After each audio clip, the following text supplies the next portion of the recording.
Physics lover Aman Kumar YouTube channel physics की दुनिया में आप सभी लोगों का स्वागत है। आज हम आपके सामने लेकर के आए हैं मूविंग चार्ज एंड मैग्नेटिज्म नाम का चैप्टर, जिसमें हम नया टॉपिक डिस्कस करेंगे। आज का जो हमारा टॉपिक है, इस टॉपिक में हम डिस्कस करने वाले हैं बच्चों कि जो यूनिफॉर्म मैग्नेटिक फील्ड होता है उसके अंदर जो हमारा चार्ज होगा तो वो चार्ज किस पाथ में मूव कर रहा होगा, उसका पाथ कैसा बनेगा, ये सारी चीजें हम डिस्कस करने वाले हैं। ये बहुत ही कंसेप्चुअल है, बहुत आराम से आप समझने की कोशिश करेंगे तभी समझ में आएगा। तो चलिए हम सबसे पहले बात करते हैं। सबसे पहले हम यूनिफॉर्म मैग्नेटिक फील्ड बना लेते हैं। ये हमारा क्या है? Uniform magnetic field. ये हमारा क्या है बच्चों? यूनिफॉर्म मैग्नेटिक फील्ड है, जो कि आपको दिख रहा होगा। तो ये हमारा एक यूनिफॉर्म मैग्नेटिक फील्ड हमने बना लिया। ये जो मैग्नेटिक फील्ड है बच्चों, क्रॉस का मतलब होता है कि अंदर साइड है, यानी जो मैग्नेटिक फील्ड है बच्चों, मैग्नेटिक फील्ड वो कैसी है? अंदर साइड है। अगर आपसे पूछे मैग्नेटिक फील्ड किधर है तो अंदर साइड है ना। तो मैं इसको हिंदी से लिख देता हूं, अंदर साइड है ना। अंदर साइड है आपका मैग्नेटिक फील्ड है ना। मैग्नेटिक फील्ड का जो वेक्टर है बच्चों, वो किधर साइड है बच्चों? अंदर साइड है। तो आज हम ये देखने वाले हैं कि मोशन कैसा होता है। मान लीजिए हमारे पास एक चार्ज आया, ऐसा V चार्ज, एक हमारे पास चार्ज Q आया जो कि V वेलोसिटी से ऐसे मूव कर रहा है, ऐसे मूव कर रहा है, ठीक है ना। तो जब ऐसे मूव कर रहा है और हमने बोला कि जो वेलोसिटी है बच्चों, वेलोसिटी है वो किसके परपेंडिकुलर है? हमारे पास मैग्नेटिक फील्ड के परपेंडिकुलर है। हमने ये बोला भैया, हमने ये बोला कि जो हमारे पास वेग है, जो हमारा आवेश है, वो जिस गति, जिस वेग से चल रहा है, वो वेग जो है वो परपेंडिकुलर का मतलब आप जानते हो लंबवत होता है। किसके लंबवत है? चुंबकीय क्षेत्र के लंबवत है। यानी कि चुंबकीय क्षेत्र हमारा अंदर साइड है और वेलोसिटी जो है वो उसके परपेंडिकुलर है। तो जब आपको बल की दिशा निकालनी होगी बच्चों, चलो सिंपल भाषा में, अगर मैं यहाँ पे है आवेश, तो अगर मैं ये देखूं कि वेलोसिटी हमारे पास ऐसे है और जो हमारे पास मैग्नेटिक फील्ड है वो अंदर साइड है, तो अगर मैं मार्कर से आपको समझाने की कोशिश करूं तो मैग्नेटिक फील्ड बच्चों किधर साइड है? अंदर साइड है। और जो हमारा वेलोसिटी है वो कैसे है? वो उसके परपेंडिकुलर है। देखो इन दोनों के बीच में 90 डिग्री बन रहा है, तो मैग्नेटिक फील्ड अंदर साइड है और वेलोसिटी जो है उन दोनों के बीच में जो एंगल है बच्चों वो कितना है? 90 डिग्री है। मैं परपेंडिकुलर लिख दिया हूं। तो यहां पे हमें पाथ बताना कैसा बनेगा। तो जब भी आपको फोर्स की वैल्यू निकालनी होती है, यानी बल की दिशा निकालनी होती है, तो मैंने आपको थोड़ी देर पहले पढ़ाया था, जो बल होता है उसका फॉर्मूला होता है हमारे पास क्यू वी क्रॉस बी होता है। क्या होता है? क्या होता है? क्यू वी क्रॉस बी होता है। तो हमने ये बोला था कि V से B की ओर उंगलियों को मोड़ना है। जो हमारी ये फिंगर्स होंगी उसको किसकी तरफ रखना है? वेलोसिटी की तरफ रखना है, यानी वेग की तरफ रखना है। और मोड़ना किधर साइड है? हमें B की तरफ, यानी V से B की तरफ जाना है। तो हमारे पास B जो है बच्चों, B मैग्नेटिक फील्ड यानी चुंबकीय क्षेत्र अंदर साइड है और जो वेलोसिटी है वो ऐसे है। तो हमें वेलोसिटी की तरफ देखो, मैंने चारों उंगलियां कर दी अपनी, और चारों उंगलियां करने के बाद किधर साइड मोड़ना है मुझे? मैग्नेटिक फील्ड की तरफ। तो मैग्नेटिक फील्ड किधर साइड है? अंदर साइड। तो अंदर साइड मैंने मोड़ा ऐसे, तो फोर्स किधर साइड आ रहा है बच्चों? ऐसे आ रहा है, इधर साइड आ रहा है। यानी फोर्स कैसे आ रहा है बच्चों? इधर साइड आ रहा है। कैसे आ रहा है? इधर साइड हमारे पास क्या लग रहा है? फोर्स का अनुभव हो रहा है। तो क्या होगा कि बच्चा मतलब क्या होगा कि ये ऊपर जाना चाह रहा है लेकिन बल की वजह से ऐसे हो रहा है। मतलब समझ रहे हो बात को, कि ये ऐसे जा रहा था, ऐसे जा रहा है, लेकिन बल इधर लग रहा है तो ऐसे हो जाएगा। यानी थोड़ी देर बाद कहां पहुंचेगा? ऐसे पहुंचेगा, ऐसे ऐसे ऐसे जाएगा, ऐसे ऐसे मूव करेगा। क्यों मूव करेगा समझ रहे हो ना? ये बात तो मेरी समझ में आ रही होगी ना आपको, कि भैया ऊपर जा रहा था, वेलोसिटी ऊपर साइड है, वेलोसिटी ऊपर साइड है, वेलोसिटी भले से ऊपर साइड है, लेकिन जो मैग्नेटिक फील्ड के कारण बल है वो क्या कर रहा है? इसको इधर साइड खींचने की कोशिश कर रहा है। तो ये ऐसे मूव करेगा, ऊपर अपनी वजह से ऊपर जा रहा है, लेकिन फोर्स की वजह से इधर आ रहा होगा, तो ऐसे ऐसे मूव कर रहा होगा, ऐसे ऐसे ऐसे, थोड़ा सा ऊपर भी जा रहा है, मतलब कि अपनी तरफ से मूव भी कर रहा है और बल की वजह से ऐसे मूव भी कर रहा है। इसका मतलब जो बच्चों, इसका जो होगा हमारे पास डायरेक्शन बनेगी हर बार ऐसे ही बनेगी, तो ये सर्कुलर मोशन हो जाएगा। कैसा मोशन हो जाएगा? Circular motion. चलो दूसरी जगह चेक कर लेते हैं। यहाँ पे अगर बंदे की वेलोसिटी इधर साइड है, ये वेलोसिटी है, और उधर साइड अंदर साइड मैग्नेटिक फील्ड है, तो ऐसे है, ये इधर साइड ऐसे है और मैग्नेटिक फील्ड किधर साइड है? अंदर साइड, ये ऐसे है। तो अगर आप देखो, अगर आप, ये वेलोसिटी है, तो वेलोसिटी से आप किधर साइड जा रहे हो? मैग्नेटिक फील्ड की तरफ, ऐसे, तो आपका फोर्स ऐसे आ रहा है, यानी इधर साइड आ रहा है, इधर फोर्स लग रहा है ना। तो हर बार जो फोर्स लगेगा बच्चों वो सेंटर की तरफ ही लगेगा और इस सर्कुलर फोर्स कर लेगा। तो यहाँ पे जो मैग्नेटिक फोर्स है वो सेंट्रीपेटल फोर्स की तरह एक्ट कर रहा है। किस फोर्स की तरह एक्ट कर रहा है? सेंट्रीपेटल फोर्स की तरह एक्ट कर रहा है। सेंट्रीपेटल फोर्स जो होता है उसे हिंदी से क्या बोलते हैं बच्चों? अगर हम सेंट्रीपेटल फोर्स की बात करें तो केंद्राभिमुख शक्ति बोलते हैं, है ना, बल बोलते हैं, केंद्राभिमुख शक्ति जो केंद्र की तरफ होता है ना। ये समझ में तो आ रहा है ना कि सर्कुलर मोशन सर्कुलर कब बनेगा? तो ये याद रखना आपको, ऑब्जेक्टिव में आपसे पूछा आ जाएगा, ऐसे मजे में तो पढ़ा रहा हूं मैं कि ये सर्कुलर बन रहा है। आपको याद रखना है कि भैया जब दोनों जने आपस में परपेंडिकुलर होते हैं, यानी वेलोसिटी और मैग्नेटिक फील्ड, वेलोसिटी और मैग्नेटिक फील्ड, वेग और जो चुंबकीय क्षेत्र है वो दोनों आपस में एक दूसरे के लंबवत होते हैं। तो जब लंबवत होते हैं तो कैसा चित्र बनता है हमारा? सर्कुलर बन रहा होता है। कैसा बनता है बच्चों? सर्कुलर बनता है। ठीक है, ये वाला आपने याद कर लिया। अब भैया लंबवत नहीं है, अब हम दूसरी सिनेरी देखते हैं। चलिए दूसरी सिनेरी में हम कुछ और बात करते हैं कि भैया अभी जो मैग्नेटिक फील्ड हमने देखा वो कैसी थी? हमारे पास लंबवत थी। अब लंबवत मत कीजिए आप, कोई और कीजिए, है ना। चलिए कुछ और देखते हैं। यहाँ पे हमने ऐसे बना लिया अपना डायग्राम, ये हमारा ये बन गया हमारे पास वापस से मैग्नेटिक फील्ड, वापस से मैग्नेटिक फील्ड। अब हम ये देख रहे हैं बच्चों कि जो हमारे पास वेलोसिटी है और मैग्नेटिक फील्ड है, उन दोनों को हमने आपस में क्या कर दिया? पैरेलल कर दिया। क्या कर दिया? पैरेलल कर दिया, है ना। तो वेलोसिटी और जो हमारे पास मैग्नेटिक फील्ड है वो आपस में क्या है? पैरेलल है। मैग्नेटिक फील्ड जो है बच्चों वो आपस में पैरेलल, पैरेलल का मतलब समझते हो ना, समांतर है। मतलब कि जैसे इधर साइड अगर वेलोसिटी है तो इधर ही साइड मैग्नेटिक फील्ड, दोनों की दिशा क्या है? सेम है। तो यहाँ पे हमारे पास ये सिनेरी हो रही है बच्चों, मैग्नेटिक फील्ड तो हमारे पास अंदर साइड है, अंदर साइड है, मैग्नेटिक फील्ड बंदे की अंदर साइड है, और जो वेलोसिटी है वो भी अंदर साइड है। मैग्नेटिक फील्ड और वेलोसिटी दोनों की दिशा क्या है? सेम है। दोनों की दिशा अगर अंदर साइड है तो उनके बीच में थीटा कितना बन रहा है? 0 डिग्री बन रहा है। तो जो हमारे पास 0 डिग्री बनेगा, तो आपको तो पता है ना मैग्नेटिक फोर्स का formula Q V cross B होता है। अगर हम इसको ओपन करें, वी वी साइन थीटा होगा, और अगर थीटा की वैल्यू 0 बनेगी तो ये हमारे पास बल कितना आ जाएगा बच्चों? 0 आ जाएगा, क्योंकि थीटा की वैल्यू क्या होगी? यहाँ पे हमारे पास 0 होगी। यहाँ पर हमारे पास जब दोनों आपस में एक दूसरे के पैरेलल हैं, दोनों अंदर साइड हैं, दोनों पैरेलल हैं, तो थीटा की वैल्यू क्या है? 0 है। यानी मैग्नेटिक फोर्स की वजह से उसमें कोई परिवर्तन नहीं आएगा। बंदा जैसे जा रहा था ऐसे जा रहा था तो ऐसे जाता जाएगा। लेकिन अगर वो वाला बल लगता तो तुमको पता है कि अगर मैग्नेटिक फोर्स आता तो बंदा अगर ऐसे जा रहा था तो थोड़ा सा इसका कर्व होने लगता है, ऐसे ऐसे कर्व होने लगता, क्योंकि मैग्नेटिक फोर्स लगने लगता है ऐसे अंदर साइड। लेकिन अभी क्या है कि बंदा अगर मान लो ऐसे चल रहा है, अंदर साइड ऐसे चल रहा है और मैग्नेटिक फील्ड भी ऐसे है, तो बंदा ऐसे ही चलता जाएगा, लीनियर मोशन करता जाएगा। मैग्नेटिक फोर्स तो लग नहीं रहा है उसमें, 0 है, तो बंदा अगर उसकी वेलोसिटी ऐसे जा रही थी तो वो ऐसे ही जाता जाएगा। लेकिन अगर मैग्नेटिक फोर्स होता तो ये ऐसे कर्व हो जाता। लेकिन अगर मैग्नेटिक फोर्स नहीं है तो वो सिंपल ऐसे जाता जाएगा, और अगर मैग्नेटिक फोर्स आता है तो ऐसे कर्व हो जाता है। तो ये हमारा जनरल केस हुआ। तो इसमें जो मोशन होता है, जब ये दोनों पैरेलल होते हैं तो आपस में मोशन कैसा होता है हमारे पास? इसमें लीनियर मोशन होता है, एकाकी मोशन हमारे पास लीनियर मोशन, यानी कि स्ट्रेट लाइन मोशन, है ना। स्ट्रेट लाइन मोशन आप लिख सकते हैं, सीधी रेखा में गति करता रहता है, सीधी रेखा में वो गति करता रहता है। लेकिन हमारे पास जो हमने अभी कंसेप्ट देखे दो बच्चों, वो इन जनरल नहीं थे। जनरली क्या होगा? जैसे अभी आपने भैया बोला कि एक बार आपने बोला 90 डिग्री है, तो 90 डिग्री में हमें समझ में आ गया कि वो सर्कुलर मोशन बन रहा है। फिर आपने बोला दोनों पैरेलल है, हमें समझ में आ गया वो सीधे जा रहे हैं। क्या होगा जब कुछ थीटा होगा? मतलब 90 डिग्री भी नहीं है, 0 डिग्री भी नहीं है, मतलब जो हमारे पास फोर्स का फॉर्मूला है वो हमारे पास QVB साइन थीटा होता है। जब यहाँ पे साइन 90 था, साइन 90 यानी थीटा बराबर क्या था हमारे पास? उन दोनों के बीच में एंगल कितना था? थीटा, यानी V और B के बीच में एंगल कितना था? 90 डिग्री था। तो ये भी लिख लीजिएगा थोड़ा अच्छे से। तो यहाँ पे हमारे पास कैसा मोशन बन रहा था? Circular motion. ये सब आपके ऑब्जेक्टिव और वन वर्ड में पूछे जाते हैं, है ना। और अगर मान लो थीटा की वैल्यू 0 डिग्री है तो उस वक्त हमारे पास क्या हुआ कि फोर्स 0 हो गया था, तो यहाँ पे हमारे पास कैसा मोशन बना था बच्चों? Linear motion.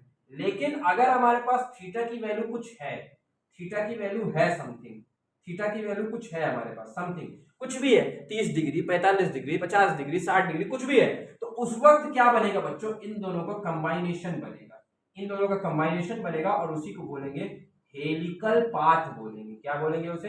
हेलिकल पाथ को हिंदी से बताता हूं क्या बोलते हैं। वहां पे उस दौरान हमारे पास क्या बनेगा बच्चों, हेलिकल पाथ बनेगा, यानी कुंडलिनी पथ बोलते हैं। क्या बोलते हैं इसको? कुंडलिनी पथ बनेगा। ये कब बनता है? इस चित्र को आप समझने की कोशिश समझना। जब 90 डिग्री था तो सर्कुलर बना, और फिर जब ये हमारे पास 0 डिग्री था तो लीनियर बना। यानी अब हमारे पास जो हेलिकल पाथ होगा उसमें सर्कुलर भी बनेगा और लीनियर भी बनेगा, दोनों जने बनेंगे।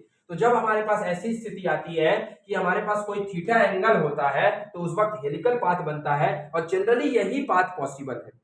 तो उसमें हेलिकल पाथ जो होता है बच्चों, उसको हम समझाने के लिए अगर हम बताएं, पहले हमारे पास मान लीजिए ये जेड एक्सिस है और एक हमारे पास एक्स एक्सिस है और ये हमारे पास वाई एक्सिस है। इधर साइड मान लेते हैं मैग्नेटिक फील्ड है।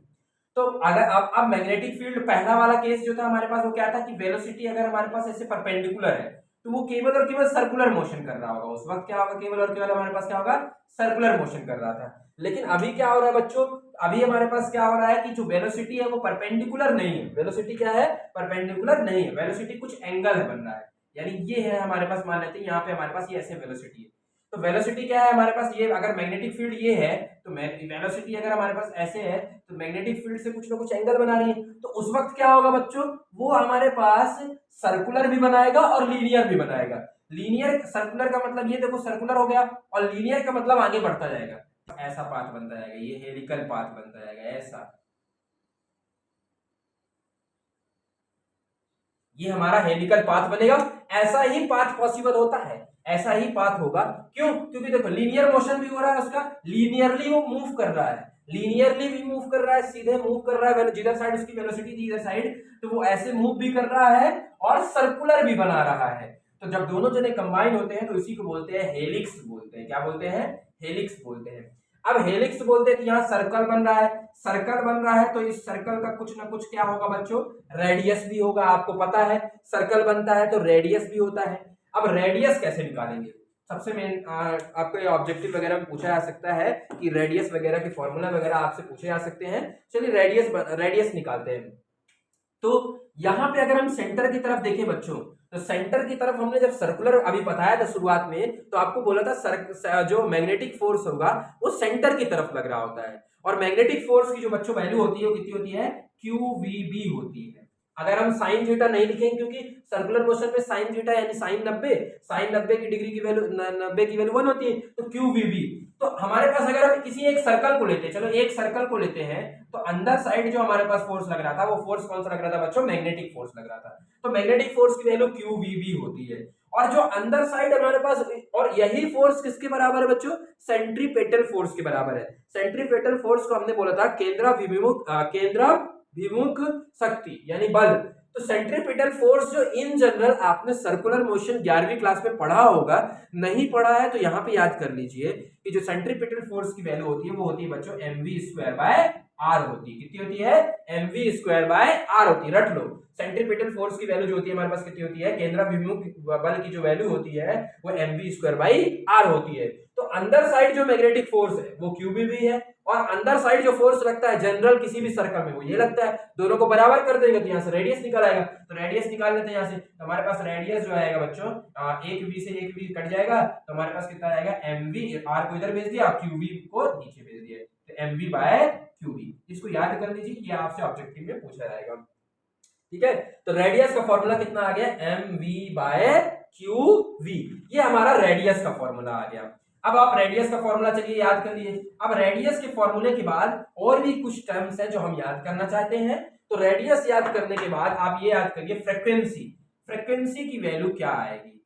फ्रीक्वेंसी मतलब होता है बच्चों आवृत्ति, आवृत्ति है ना, क्या होता है, आवृत्ति। तो फ्रीक्वेंसी जो होती है आपको पता होगा, फ्रीक्वेंसी को जनरली फ्रीक्वेंसी निकालेंगे हम, कैसे निकालें, चलो बताओ जल्दी से कैसे निकालें। तो V बराबर होता है हमारे पास omega into r, V is equal to omega r. याद आपको पढ़ा होगा शायद, V बराबर ओमेगा आर होता है। ये भी सर्कुलर मोशन में पढ़ाया जाता है, जिसने नहीं पढ़ा है वो याद कर ले। इसको बोलते हैं, ये हमारे पास वेग होता है ना, और ये हमारे पास कौन सा वेग होता है, कोणीय वेग होता है, यानी एंगुलर वेलोसिटी बोलते हैं इसे, है ना, कोणीय वेग होता है ये एंगुलर वेलोसिटी, और ये रेडियस होता है।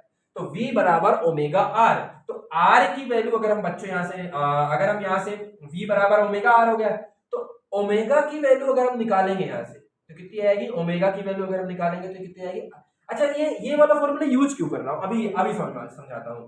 मुझे क्या निकालना है बच्चों, फ्रीक्वेंसी, और v बराबर क्या होता है, ओमेगा r होता है, क्योंकि हम जानते हैं ओमेगा बराबर होता है 2 पाई इंटू एफ होता है। क्या होता है बच्चों, 2 पाई इंटू एफ। ये सब याद करते जाओ यार, बहुत सी चीजें हैं जो आप 11वीं क्लास में सर्कुलर मोशन में हो सकता है मिस कर दिए हो। तो v बराबर ओमेगा r होता है, ये याद कर लो, और ओमेगा बराबर 2 पाई एफ होता है, 2 पाई एफ। तो यहाँ से हमें फ्रीक्वेंसी निकालना है, तो फ्रीक्वेंसी यहाँ से निकाल सकते हैं, v है, तो फ्रीक्वेंसी निकालने के लिए हम क्या करेंगे, बाकी सबको इधर भेज दो, तो v by 2 pi into r बराबर हमारे पास क्या आ जाएगा, फ्रीक्वेंसी आ जाएगी। तो अगर हम इसको सॉल्व करें यहाँ पे, तो फ्रीक्वेंसी की अगर हम वैल्यू निकालें, आर की वैल्यू आपने पहले निकाला था ना, आर की वैल्यू यहाँ पुट कर दीजिए, तो फ्रीक्वेंसी बराबर आ जाएगा वी, आर की वैल्यू क्या निकाले थे बताओ जल्दी से, M B by Q B, M V by Q B, तो क्यू बी को ऊपर भेज दो, क्यू बी को हमने ऊपर भेज दिया, तो यहाँ से हमारे पास वी से वी समाप्त हो गया, तो हमारे पास कितना आ जाएगा, क्यू बी बाय 2 पाई एम। ये हमारे पास फ्रीक्वेंसी आ गई। ये क्या आ गई बच्चों, फ्रीक्वेंसी आ गई। समझ में आया कि नहीं आया, ये बहुत आसान था, कुछ नहीं किया मैंने, ये फ्रीक्वेंसी की वैल्यू निकाली है। ये फॉर्मूला याद होना चाहिए, v बराबर ओमेगा r होता है, ओमेगा बराबर क्या होता है बच्चों, 2 पाई f होता है, तो f की वैल्यू जो जाएगी हमारे पास ये आ जाएगी। फिर हमने यहाँ पे हम क्या कर दिए कि रेडियस की जो वैल्यू होती है वो कितनी होती है, mv बाय क्यूबी होती है, उसको पुट करके हमने फ्रीक्वेंसी की वैल्यू निकाल ली। अब फ्रीक्वेंसी के बाद आता है हमारे पास बच्चों टाइम पीरियड। टाइम पीरियड कितना होगा, तो टाइम पीरियड तो जानते हो आप क्या होता है, ये हमारे पास टाइम पीरियड जो होता है किसी भी एक सर्कुलर, टाइम पीरियड मतलब यहाँ पे हम बात कर रहे हैं कि एक सर्कल को कंप्लीट करने में कितना टाइम लगेगा। टाइम पीरियड मतलब हो गया समय अंतराल, तो मतलब कि टू कंप्लीट वन सर्कल, एक सर्कल को कंप्लीट करने में कितना समय लगेगा।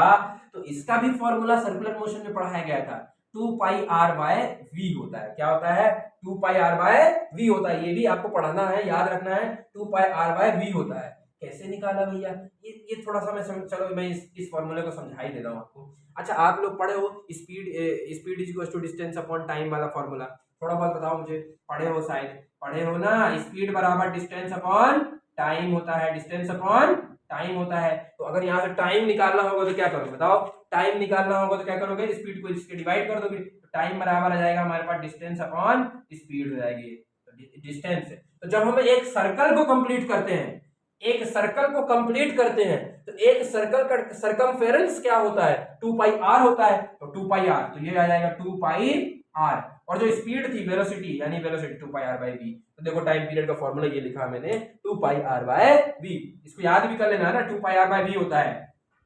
अब यहां से चलो वैल्यू डालते हैं, 2 पाई आर की वैल्यू बताओ कितनी निकाले हो सबसे पहले, M V by Q B, ये निकाले थे, और नीचे v, तब v से v समाप्त हो गया, तो हमारे पास कितना आ गया, 2 पाई m बाय क्यू बी। अच्छा एक और मैं आपको बता देता हूं बच्चों, क्या होता है ना फिजिक्स में ऐसी बहुत सारी, ये जो हम पढ़ रहे हैं हेलिकल पाथ वाला, ये सब हमारे क्या है कि सर्कुलर मोशन से रिलेटेड है। अब बच्चों को सर्कुलर मोशन में जिसको कमी रह गई, नहीं पढ़ पाए, इसकी वजह से हो सकता है उन्हें डिफिकल्ट लग सकता है, तो पढ़ लीजिए, याद कर लीजिए, क्या पता आगे और दिक्कत जाए आपको फिर। तो टाइम पीरियड जो होता है ना बच्चों, उसका एक और फॉर्मूला होता है, 1 बाय एफ होता है, यानी फ्रीक्वेंसी का उल्टा। तो जो फ्रीक्वेंसी आई होगी उसी का उल्टा देखो आंसर इसमें आया होगा, पलटा दो, क्यूबी बाय वो 2 पाई एम को ऊपर कर दिया और क्यूबी को नीचे कर दिया। तो टाइम पीरियड का एक ये फॉर्मूला होता है और एक हमारे पास 1 बाय एफ भी होता है, यानी कि हमारे पास फ्रीक्वेंसी को उल्टा करना, ये हो गया। अब आते हैं पिच। पिच जो होती है, ये दोनों सर्कल के, ये जैसे एक सर्कल बना फिर दूसरा सर्कल बना, तो इनके बीच की जो दूरी होती है ना बच्चों, इसे बोलते हैं पिच बोलते हैं। क्या बोलते हैं, पिच बोलते हैं। क्या बोलते हैं बच्चों, पिच बोलते हैं। तो जो पिच होता है ना, पिच, उसका जो फॉर्मूला होता है हमारे पास वो कितना आता है, टाइम पीरियड जो है उसको मल्टीप्लाई कर देते हैं अपन वेलोसिटी जो कि पैरेलल हो मैग्नेटिक फील्ड की। क्या बोला मैंने, ये समझिए पहले कि ऐसी वेलोसिटी को मल्टीप्लाई करना है जो किसके पैरेलल हो, मैग्नेटिक फील्ड के पैरेलल हो, उसको मल्टीप्लाई करना। तो पिच का फॉर्मूला भी याद रखिएगा, टाइम पीरियड जो आया ये, और वेलोसिटी वो वाली वेलोसिटी जो मैग्नेटिक फील्ड के पैरेलल हो, यानी कि चुंबकीय क्षेत्र के समांतर हो, उसको हम क्या करेंगे, मल्टीप्लाई करेंगे। तो ये हेलिकल हमने पाथ पढ़ा, यानी कुंडलिनी पथ पढ़ा। ये थोड़ा सा डिफिकल्ट लग सकता है, मैं मान सकता हूँ कि सर्कुलर मोशन के बहुत सारे कंसेप्ट इसमें यूज किए हैं, तो कुछ नहीं है, आपको ये याद रखना है। देखिए सिंपल सी बात ये है कि आपको ये याद रखना है कि जब वेलोसिटी और मैग्नेटिक फील्ड के बीच में 90 डिग्री होगा तो सर्कुलर मोशन करेगा, प्योर सर्कुलर मोशन। जब उनके बीच में 0 डिग्री होगा तो लीनियर मोशन करेगा, लेकिन जब कोई थीटा आएगा तो उस वक्त हेलिकल पाथ करेगा। ये ऑब्जेक्टिव में बहुत बार पूछा गया है, हेलिकल पाथ कवर करेगा और उसी को हम बोलते हैं हेलिक्स। और उसमें हमने रेडियस निकालना सीखा, उसमें हमने फ्रीक्वेंसी निकालना सीखा, टाइम पीरियड निकालना सीखा और पिच निकालना, पिच का फॉर्मूला देखा। तो आई थिंक आपको ये लेक्चर पूरा समझ में आ गया होगा और आपने बहुत अच्छे से समझा भी होगा। तो बच्चों मिलते हैं नेक्स्ट लेक्चर में, तब तक के लिए आप पढ़ते रहें और आगे बढ़ते रहें। Best of luck. Thank you lovers.